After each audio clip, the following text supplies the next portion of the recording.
آپ دیکھ رہے ہیں کی نیوز ایچ ڈی، میں ہوں حارث علی شاہ گیلانی۔ چلتے ہیں آج کی اہم خبروں کی طرف۔ رخ کریں گے عارف والا کا، جہاں سے رپورٹ کر رہے ہیں ہمارے نمائندے Mirza Fahad. District and session جج پاک پتن محمد شبیر کی عارف والا بار میں آمد، آئی ٹی سینٹر اور 2 نئی عدالتوں کا افتتاح کیا۔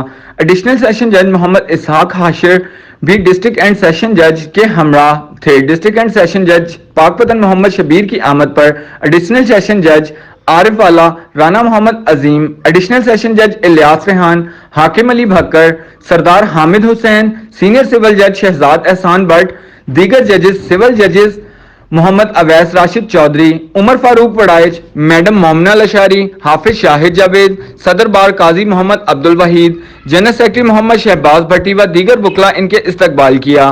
ڈسٹرکٹ اینڈ سیشن جج پاک پتن محمد شبیر نے آئی ٹی روم اور 2 نئی عدالتوں کا افتتاح کرنے سمیت شجرکاری سلسلہ میں بھی مہم پودے لگا کر شروع کی۔